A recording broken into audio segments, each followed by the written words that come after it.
Halo sahamania, hari ini kita akan membahas satu perusahaan yang di-request oleh teman kita. Ini adalah perusahaan yang bergerak di bidang pembuatan bahan baku untuk membuat deterjen. Ini perusahaan memiliki cash yang cukup bagus, cukup tebal, bisa membayar hutang dan juga usahanya cukup menghasilkan. Tapi akan benar menarik, kita akan bahas sama-sama. Unggul Indah Cahaya dengan kode emiten UNIC atau kita panggil aja unik. Kita mulai dari beritanya terlebih dahulu seperti biasa. Di sini kita lihat banyak berita tentang mereka mau menebar dividen dan juga ada lakukan penyewaan tangki 15 miliar rupiah. Ini mungkin bisnis kecil-kecilannya daripada mereka ya. Karena bisnis utamanya sih di bagian bahan baku deterjen. Overall gitu aja sih, beritanya aman-aman aja. Kita bahas sekarang di riwayat singkat mereka. Jadi mereka berdiri pada tahun 1983. Mereka ini adalah produsen daripada UIC ya, yakni alki benzin adalah salah satu bahan utama deterjen ya. UIC ini adalah produsen tunggal AB di Indonesia. Jadi bisa dibilang mereka bisa memonopoli pasar, tapi tentu saja akan diawasi oleh pemerintah ya, supaya mereka tidak sampai merugikan masyarakat. Jadi itulah sekilas tentang mereka. Sekarang kita akan lihat pemegang sahamnya. Porsi publik di sini ada 34,81% yang non warket ya. Yang warket itu 1,15%, jadi 30-an%. Lalu ada aspirasi luhur sebagai pengendali itu memegang 36,35%. Kita akan lihat dari beritanya terlebih dahulu di sini. Ini beritanya sih nggak ada sangkut pautnya dengan aspirasi luhur ya. Ini karena nama perusahaannya itu seperti kata aspirasi, seperti kata luhur. Jadi bukan seperti nama perusahaan ya.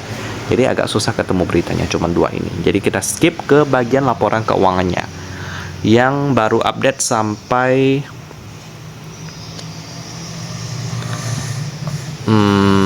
kuartal ketiga doang ya. Kita akan lihat sama-sama di 2023 di triwulan ketiga. Kita akan langsung download di bagian bilingual.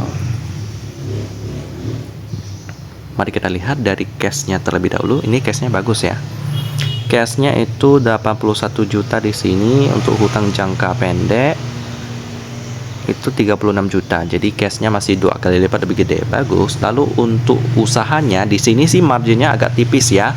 Jadi meskipun menghasilkan tapi marginnya agak tipis. Dengan ROE-nya juga nggak sampai 10%. Jadi saya juga kurang suka perusahaannya seperti ini sih, meskipun dia menghasilkan dan memiliki cash yang cukup tebal. Tapi kalau misalnya tiba-tiba aja harga bahan baku naik, tapi mereka perusahaan bahan baku sih ya. Ya mungkin untuk pembuatan bahan baku kan perlu bahan baku juga. Jadi kalau untuk bahan baku mereka itu naik harganya, mereka harus meningkatkan harga produknya. Kalau tidak mereka bisa rugi.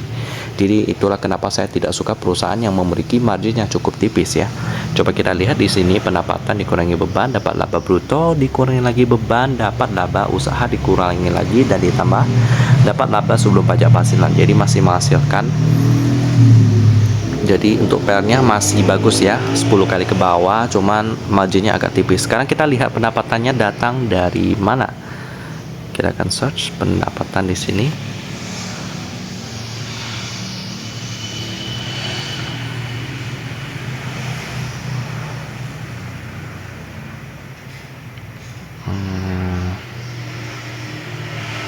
Ini dia, dari bahan kimia yang bernama surfactants. Kalau untuk pendapatan lain-lain sih nggak ada dibilang di sini sih ya. Kayak yang tadi mereka menyewakan tangki juga kayaknya masih kecil sih. Karena yang tadi penjualan ini aja udah sekitar berapa ini? 248 juta, atau kalau di sini dia pakai apa ya? Dinyatakan dalam dolar Amerika. Jadi kalau kita kalikan dolar Amerika itu sekitar triliunan ya. Itu sekitar 3,6 triliun. 3 triliunan lah ya transaksinya. Kecil banget dibandingkan dengan penyewaan tangki yang 15M yang tadi kita lihat.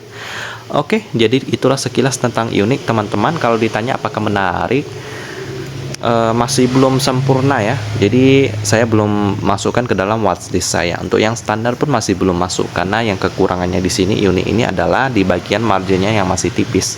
Kalau marginnya udah di atas 10%, maka boleh tuh kita pantau-pantau. Jadi gitu aja untuk pembahasan unik. Untuk alternatif yang bergerak di bidang kimia sih belum ada untuk sekarang. Gitu aja, saya tutup dan kita ketemu lagi di video selanjutnya.